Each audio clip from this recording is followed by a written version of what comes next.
Dr. Tanko Yunusa, the spokesperson, that will be the chief spokesperson, we understand, of the Peter Obi Presidential Campaign Council. I want to thank you so much indeed for joining us on Front Row Politics here on Control TV. Thank you for having me. Now, just so many issues that have been brewing lately in the media, if you have been keeping close attention to it, one of which is allegations coming from your opposition, for instance, saying that Peter Obi, your principal running for presidency in 2023, did not focus on the unity of the people of Anambra State. What mandate do you now get from Nigerians to support him to unify Nigeria? What more can you get when you talk about somebody who has been able to build bridges? At a point in time in Anambra, you cannot link one local government to another. Peter Obi built bridges. Apart from that, he built 900-kilometer road across Anambra. And I said this several times because I was there when I was the IPAC chairman. I visited 3 major local governments in Anambra, in Newi, Olu, and the rest of them. And as I visited them, I saw the unity of purpose of the people. So when there is connectivity, where the rural area can move from point A to point B without any harassment, making sure that the security apparatus that belong to the Anambra people is well synergized with the Nigerian police, which he provided them with vehicles and other moving materials to enable them to do their work. How well do you think a person could have united the people? The people of Anambra were well united during the Peter Obi 8 years in leadership of Anambra State. But you also agree that there was this question of his sentiments when it comes to the Christian faith between the Catholics and the Anglicans, creating some kind of division between them, favoring one to the detriment of the other. Are you aware of this? Oh, no. That is would have been a campaign of calumny, because the simple fact is that when you belong to a particular sect as in a religious circle, you will, of course, be associating with them, going to them. People very seeing him probably going to the Catholic Church, always thinking that probably he favored one another. No, most of even the deed he did was even returning some part of the schools that he inherited back to the Christian faith. And I think the Anambra people and Nigerians should be happy with the quality of a person like Peter Obi, because he is religious. Or you've never heard that probably he was associated with cultism or going into one particular shrine or the other. So there's no division in terms of his beliefs and supporting any particular faith. I think Peter Obi even support the Muslim faith even as a showing of his religious alliance to make sure that Nigeria is a united country. So he has practicalized it within his domain. So there's no any kind of division that he must have propelled. It's only probably some of them feel that he could have been warmer to them than he was to the other. But that one is natural anyway. Doctor, let's fact check on this particular subject that has been a recurring decimal. Claims that he saved money for the people of Anambra State in banks which he is a shareholder, and that's your opposition believes is being corrupt. No, because when you look at it, those particular banks, don't forget, he is a trader. He does business. At a particular time when he was doing this particular business, most of the banks that he can trust, because he has entrusted his own money with those particular banks, and there was no failure. So if there was involvement in any of it, he entrusts those particular banks where he has trust in, not that he has any corrupt in it. And fact check it. He claimed he has already, which is a fact, that he left the people of Anambra State with 97 billion naira in the account. In cash and assets. In cash and assets. In the bank account. And then nobody has been able to come and debunk that particular state. 75 billion. He left it in the account. And nobody. In fact, I was on a studio interview with one Reno Mokre, and he was talking that, yes, from his own fact check, Peter Obi left 17 billion naira. Is it 17 or 70? He said 17 billion naira. And I asked, you just said he left. He never said he indebted the country or the states. He left money for the people of Anambra so that nobody can start on the wrong footing. That is prudency. That is management of resources. Unlike other political leaders, you will see that they left the country, the state in total indebtedness. But he left them in what we call green, so that they will be able to use to take care of the next coming leadership. Do you think if he wasn't a shareholder in such banks, Nigerians would have been more, welcoming to him becoming president? The truth about it is that even the banks that you are talking about is not only one bank. There are various banks. He's not a shareholder in all of the banks. So there was no any particular bank that there were various, close to about 67 political banks. When you saw he's not a shareholder? No, he's not of them. No, come on. It's not, you can do the fact check and see. The banks are alive, and none of them come out to say, no, Peter Obi is A, B, C. None of them. So it's just a figment creation of those who want to give a dog a bad name in order to hang it. But the fact is there that Peter Obi left money in the coffers of the governments of Anambra State. Now, let's take him word for word. We cannot continue to be a country of consumption and must move to a producing economy. But his own businesses seems to suggest that he largely deals with imported products, apart from the beer which he produces in Anambra State. How do you marry that together? Look, when you talk about building structure from production to consumption, let's even take on the issue of the beer. Would you have preferred us importing beer from another country? Is it not a production?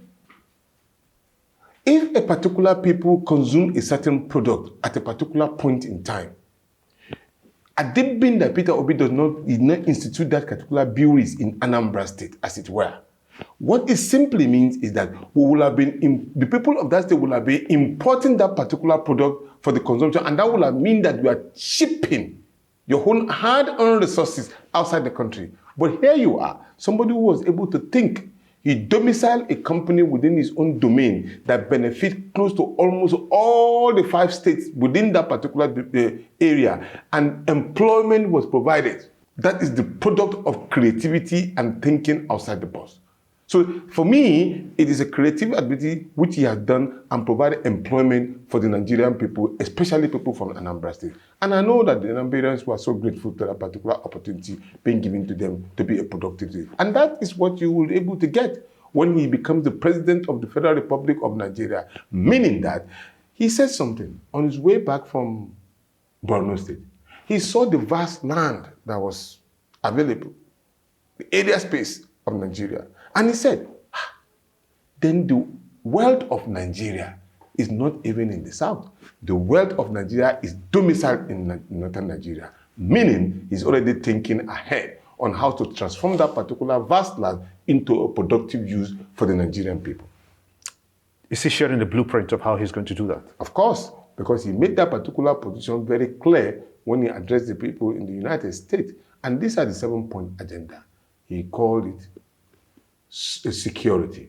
Security is a serious issue, and he's not dealing with the creativity of something that's outside the spectrum. He's dealing with contemporary present situation. Security has bedeviled the Nigerian people. You cannot even move from Abuja to Kaduna without doing La ilaha illallah Muhammad Rasulullah. You'll be thinking that, well, would you get there? That if you are a Muslim. If you are a Christian, you will have to do 2 days prayer before you can move from Kaduna to Abuja. This is unacceptable. He said he was going to deal with that. Then he said, 2, we are going to deal with the issue of subsidy. You and I are aware that in the Nigerian situation now, we cannot even produce what God has given us for free. We have to make importation and pay some kind of cartel, an unacceptable sum of money called subsidy. And he said that particular subsidy will be thing of the past. And you will ask me, how did he intend to do this? He said there should be a modular refinery that will be legalized so that people will not have to steal our oil, but legitimately earning for them so that they can earn it with dignity and respect. This is one of the 2 things that he said. Thirdly, he said he was going to deal with the issue of power.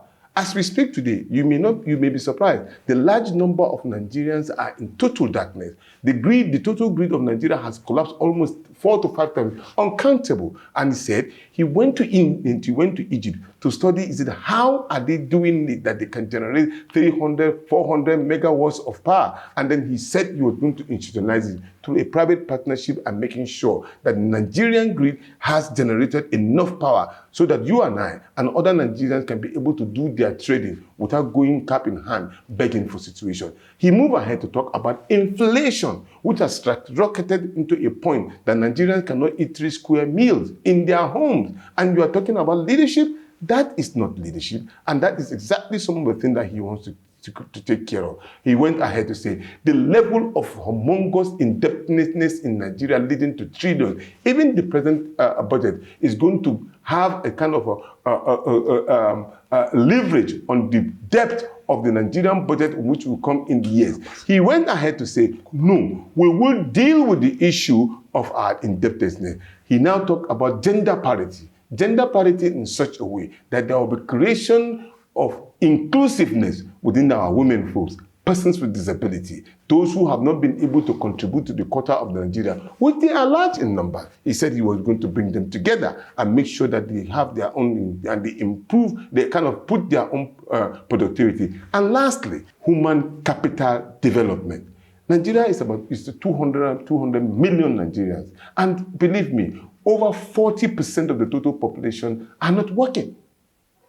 Kaduna refinery is down. Kaduna industry and all of those, textile industry are down. In Kano, they are down. In Lagos, they are down. How do you intend to be more productive? And by making sure that we are productive as a nation, it will basically bring down the high level of the exchange rate from from naira to a dollar of 700. But above all, one of the most important things that will make this work, he said he was going to fight corruption to the last. There will not be corruption. And you know, most of the people that have adjoined him that I don't give shishi. But doesn't mean that he doesn't give shishi. He will not corrupt you in order for you to do the best for the Nigerian people.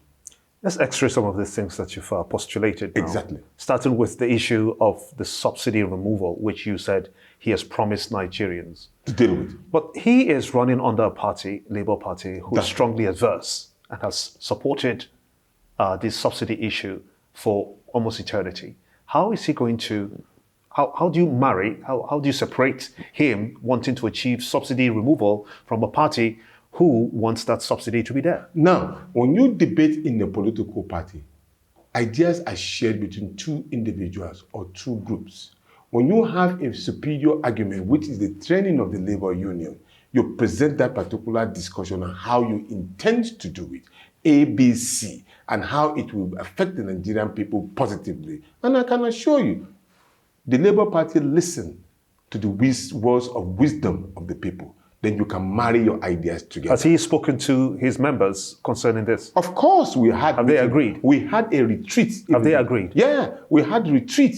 We had retreat here in Abuja where the TUC, the NLC, and the National Consultative Front led by Ayuba Waba, and at the same time Festus Osifo and Professor Pat Otomi, there was a retreat discussing this fundamental issue in order to give leverage. It is not done out of isolation. And don't forget that the labor movement presented Obi with the charter of demand.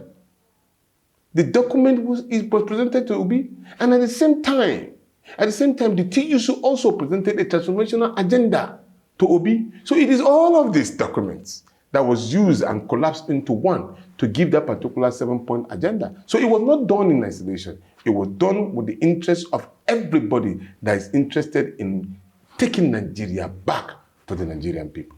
You also talked about electricity. That's a very thorny issue and very passionate to Nigerians, especially if you say your principal, Peter Obi, is going to resolve that section in Nigeria. I mean, past governments have tried to do that. The PDP in the first instance from 1999, their first stint to this time in the APC, it seems to be a hydra-headed problem. Are there specifics he has? Does he have the formula? Are there specifics he intends to, apply to nip this in the bud? Exactly. Because he didn't want to start thinking when he becomes the president on how to solve the issue of power. He traveled to Egypt just a couple of months ago to understudy the Egyptian model of how they were able to generate power supply. And I think in total landmass, I think Egypt is larger than Nigeria. And yet, they have been able to take care of their power supply. How did they do it? They were able to take up issue of various ideas. Is it in terms of hydro, in terms of solar energy, in terms of other form of energy, renewable and green energy resources? All of these are going to be collapsed into one. You see, the problem of Nigeria is simple. It's only that when you have a leader who is willing to do, and you found one in Obi, and all of the formulas on making sure that the power generation is easily done can be achievable within a short period of time when you have a unifier as the president of the country. Everybody will work together and make sure that we have power supply, at least adequately supplied to Nigerian people. And that's exactly what he intends to do. So you believe that Peter Obi is making efforts to unify Nigeria? Oh, sure, because it's very, very clear. For a very long time, we have hurt one another. Is it the killings that have taken place? Is it from the northern part of different extraction? Or is it the issue of the civil war? Or is it one that happened in the southwest part of the country and people were being shifted from one close to another? And then today, a certain part who is going to be a beneficiary, even though we're not touting a ethnic agenda, or we want a unifying person who has been able to think in the box, outside the box, around the box, on top of the box, any definition that will give you a nomenclature to give that particular box, to give it a big coloration, is what Peter Obi is thinking about. And that, of course, means that you are thinking about turning the fortune of the northern children who are on the street begging for alms, or the destitute on the street. He intends to work and make sure that such thing doesn't happen. He's talking about education. He has moved 14%. 14% of the total budget of whatever he presented will be allocated to the Nigerian education. And that, of course, simply means the issue of ASU strike and all will never happen again. And anyway, after all, ASU is a member of the Nigerian Labour Congress. So therefore, there will not be any ambiguity with regard to that. And, you know, majority of the people that are going to be the workforce of this nation belong to the NLC and the TUC. And I can assure you it is their government. And they will make sure that it works for the Nigerian people. Doctor, you know, it's often said that if you're coming to the tables, come with a hand of equity. Yes. And you must practice what you preach. Sure. If you say that Peter Obi is resolute in unifying Nigeria, what then will you say to, skeptics who say that if you were practicing what you preach, then you would have not cancelled Mondays out of your political campaigns in the East, because the eastern part of the country are out with this notion that Mondays should become public holidays. And that is just the creation not being part of the Nigeria opposition. When you shouldn't he have come out to say, okay, Mondays I'm going to still hold my rallies, despite the fact that some powers in the eastern part of the country say that Mondays are meant to be sit-at-home days? Having listened to all of this argument, we look at the calendar. As you are now, we have not even actually released a fundamental timetable. What we released was a draft for a discussion. And of course, unfortunately, people started filtering with it because they were eager to see when we are going to go into campaign. So the updated list of that particular campaign will come out. And in any case... And it has Mondays on it? In any case... Does it have Mondays on it? Of course it will. When the timetable comes out, you will see those days which is reflected. Because what we are trying to do is protect the people. Sending the message is clear that we are a united country. Irrespective of any agitation, you can agitate, but we will make sure that the will of the people triumph. The PDP believes that Peter Obi running for president in 2023 is not a saint. As a matter of fact, they say that he is not a silver lining in disguise, but rather a politician, one of the blocks. They understand him that much. And they believe that he's no different from anyone else. So why should Nigerians see somebody that is different, according to you, a messiah of sorts? If he had not been a different candidate, he wouldn't have resonated with the Nigerian youth. They have been in the politics for a very long time. Have they been able to get the Nigerian youth on their side? Definitely no. In fact, what they are jealous about at the moment is that how was he able to connect with the Nigerian youth? And it's simple. The Nigerian youth are not docile. They are educated and they know from their left to right. For the first time in the history of Nigeria, you have somebody who was able to get the Nigerian youth out of their cocoon. They're thinking about Nigeria now. Not only that, he moved outside the country. He has unified all of our brothers and sisters across the board abroad. Virtually anywhere you see Peter Obi coming, everybody wants to come. In fact, there is an accusation coming that some certain part of the country are trying to hold him more than the other person. It was not like as if, no, we are going on the street on demonstration, Nigeria must go, that, and that. No, it is about we need you to come and rescue Nigeria. And so therefore, he has shown that resilience and determination as a person. They said, is it a chip of the old block? No, it's a chip of a better Nigeria. Somebody who has been able to understudy the weakness of the past and trying to transform it into strength for the benefit of the future. That is what Peter Obi is. Because if Nigerians have seen A, B, C, D in position of power, they have seen older men who have held this country in total indebtedness. They've seen people who cannot even take care of themselves being in position of power. And he now come out and say, I am different and I'm going to do this with your help. I'm not saying I'm better than you. That's where to take care of this issue of saying that he's a saint or not. No, he had never said he's better than anybody, but he's saying that, come, let's work together to get Nigeria going on the right path. So it's a simple message, and it worked very well with the Nigerian people. So I think those who are saying that, they are feeling that, oh, why couldn't I do it?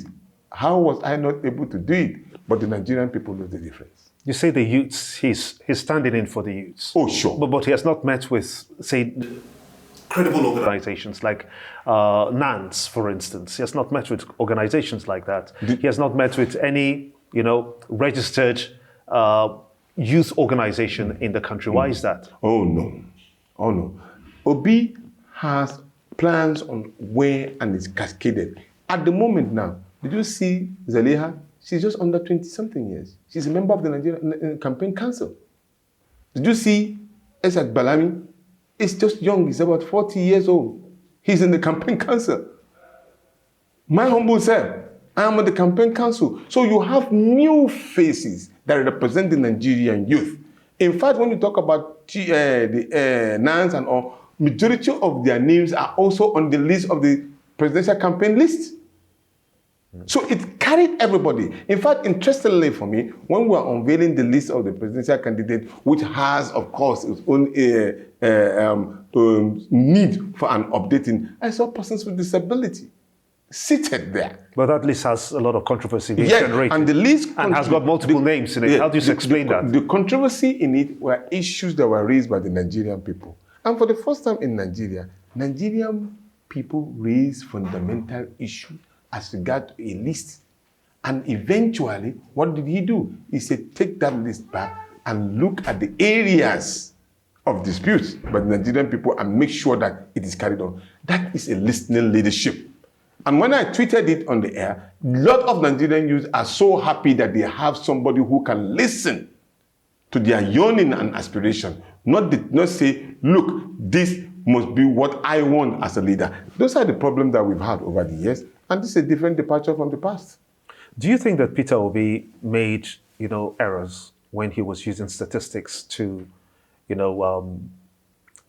how do I say it now, to explain to the youths in Nigeria that maybe some economic indices were just on the downfall under so many administrations in the past? In answering you, and then he has stopped. All of a sudden, he has stopped. He doesn't use those statistics anymore. Why has he stopped using those statistics anymore? It's become monotonous, and we need to get something fresh into the air so that the people can continue to follow you. And the truth about it is that all those issues that were raised about statistics, I'll give you a test case. When you look at the bureaus of Nigerian Bureau of Statistics, they will give you as an indices as regard to what is happening to the Nigerian unemployment rate And you look at worldometer, it will give you another different statistics.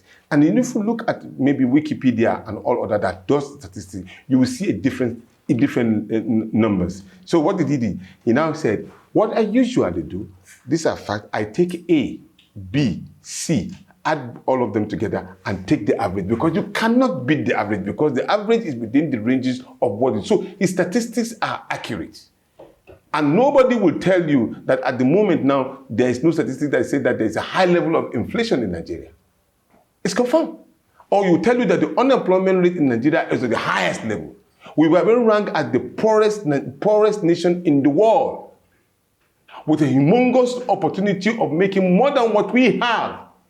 That is insulting. And I think probably those of us who are afraid of the statistic that he read, it's only underpin the level of the decay in our system that makes a common mudu of rice that you used to buy at the level of probably 200 naira to almost 1,500 naira. I went to the market myself just a few days ago, and I was wondering, for a Nigerian staff who is not earning less than, who is earning 30,000 naira, how much can he buy a bag of rice that represents it? And these are the same people who have put Nigeria into perpetual poverty, and yet they have the impetus to even challenge even the statistics. Why is Peter Obi then going to meet the so-called big boys in Nigeria for support? Why doesn't he resonate more with Nigerians as to going to the same people whom he says he wants to take Nigeria away from, and then going to them for support? Won't they dictate when he becomes president what should happen in the country? As a Hausa man, there's a proverb that says that in kana so ka samu ruwa ya gudu ka nemo mata hanyar kwata don ta samu. The Yoruba adage also said that je ka rubo ka le bono tu agba. I wish I have another proverb in Igbo. I will have explained it to you. Meaning that you must give to Caesar what belongs to Caesar. We're talking about power in Nigeria. When you exclude certain quarters of people, you are not only bringing problem to yourself, you have to synergize with the bad, the good, the ugly, so that you can be able to get through to do what you want. Like the story of Moses. You have to be smart in your thinking, so that those of them who are actually interested in destroying this country will now start to see light in what you are preaching. And I think the message has already gotten to them. And they are bulging. Okay, let's look at some other contextual arguments that the PDP is bringing forward. They say that Peter Obi is standing in for the youths in Nigeria. Sure. But correct me if I'm wrong too. He hasn't met with some organizations, which we've already said, but it seems to suggest also that when he goes on social media, do you believe that that strength of social media is enough to translate into votes when it comes to the polls? Well, we did the statistics in our situation, and we noticed that there are about 35 million of Nigerian youth already in the social media, and accounting for almost 15 million of them are already sure that this is where they are going to vote for, and they are voting for Peter Obi. But let me be frank with you, we're not relying on that alone. We are not relying on that alone, because we understand there's a big challenge ahead of us.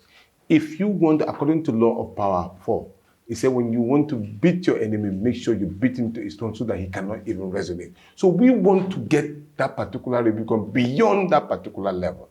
So what you see in the social media is the huge support and strength which is organic, and we are so grateful to. But we've asked them to go beyond that. Now, what you are seeing now, there's a declaration of mobilization along your polling unit. That is what they are doing now. They are mobilizing in every polling unit. So they want to match these particular people with the level of mobilization in each of the 176,845 polling units. So you see, the Nigerian youth are so determined. On a lighter note, I met a young lady, and I asked her, why are you doing Peter Obi? She said, look, let me tell you, I've been out of school for years. I didn't have any work to do. They forced me into prostitution. The same people who are my leaders ended up using me as a prostitute. I am a graduate. And so therefore, what we even intend to do as ladies and possibly our mothers, we have told them that if we notice that any one of you is not going to vote for Peter Obi, they will pick their voters card and hide it. You can see the level. So it's a revolution by the Nigerian people, revolution by polling, by voting. They are tired. They are frustrated. And they've seen their leader doing nothing but taking their collective matrimony to themselves and to their families and then to their cronies. Today, the Nigerian students have been out of school for 8 months. 8 months. Yet some of these leaders are celebrating their own children in America, in UK, in Canada, and Cyprus shamelessly. Do you think that the Labour Party is the third force? Yes, of course. Because when we started, we worked for 18 months. 18 months across the globe, making sure that we got the right vehicles that could be used for this particular project. The National Consultative Front, led by Professor Pat Utomi and Gadi Umana Abba, Obi Replies, Femi Falana at one time, and quite a lot of people belong to that particular forum. And what did we agree on? We said, look, we need to get Nigeria out of the wood. It has been a long time coming. We've been trying this particular project for like almost 3 decades. So eventually, we had a meeting with 16 political parties. Fortunately, I was the secretary of that particular committee. And we cascaded down to a point of almost actually re-registering, not more or less rebranding another political party. That did not work. So, God in his infinite mercy, and this is where there's a divine interest in this particular project. Leaders of the NC Front, Professor Pat Utomi and a lot of others, met with the Nigerian Labour Congress and said, look, can't we work on something that will bring Nigeria? And this is where Barrister Julius Abure comes top, the chairman of the Labour Congress. He was able to bring himself down and said, look, this is a Nigerian project. So anything that the Labour Congress wants and the TUC want, we will work with them. And so eventually, we had a political party. So the NCF, who is the leader of the Third Force movement, declared its support for Labour Party on the 22nd of August 2022. That was when we made that proclamation. And then the Labour Party kept on resolution. And when God will have his way done, on the 27th of August, Peter Obi, with his humongous support of youth, joined the Labour Party on the 27th of August. Then the crescendo on the 30th of August 2022 in the Asian city of Asaba, Delta State. Peter Obi, after Professor Pat Utomi and all others stepped down for him, became the candidate of the Labour Party in Asaba. So you can see in which the level of synergy comes.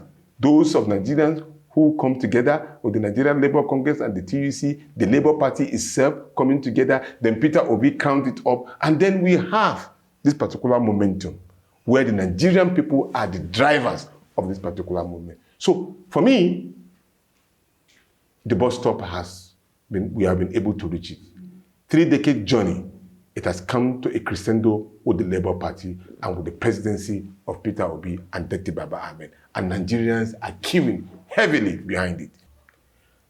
Today, if you are going to take a statistic of the killings that took part in Nigeria, just recently, the killing of Nigerian people, especially from the northern extraction, just because you want to get to Abuja from Kaduna in a train that was decimated by bandits, is higher. If you kill one person in the south, 3 to 4 persons have been killed in the north.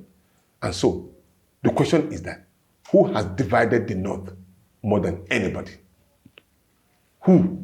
It is the northern leaders who have decapitated the north. And that is the reason why people like us are saying that for the first time in our lives, let's cede our leadership, apart from the one we did, because we had similar problem in making Obiola the president, even though the northern people voted for him. But there was some clique who denied that particular presidency from happening at the total disadvantage of the unity of this country.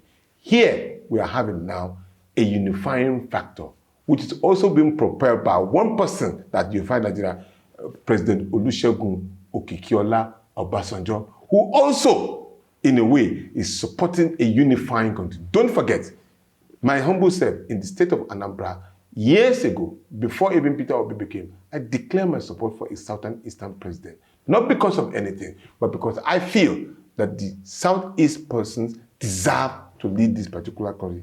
After all, it's just 8 years. Let's see how they can use Nigeria and make it a prosperous nation. And even in fact, from the fact that it's available to Nigeria, we have always known the Igbo people to be more in terms of progressiveness, in terms of trading, making sure there's prosperity in the land, and creating ideas that will bring in. So let's try them and let us use their God-given talent and bring Nigeria back to life, and taking care of the level of indebtedness that have been put on this particular country by certain individual, not by a certain tribe, but by certain individual. Let's have another person who has the capacity to bring something different for the Nigerian people. And that is why I think Peter Obi will unify this country, will bring prosperity to this country, will secure this country, give education to the Nigerian people, and making sure that the northern people politically are more even at advantage, because they are the one needing it most, and he will ensure to make that. That's a good place to let it rest. Dr. Yunusa Tanko, the spokesperson, Peter Obi, Presidential Campaign Council, I want to thank you so much indeed for talking to us. Thank you very much. Your time. And God bless the Federal Republic of Nigeria. Thank you. Thank you.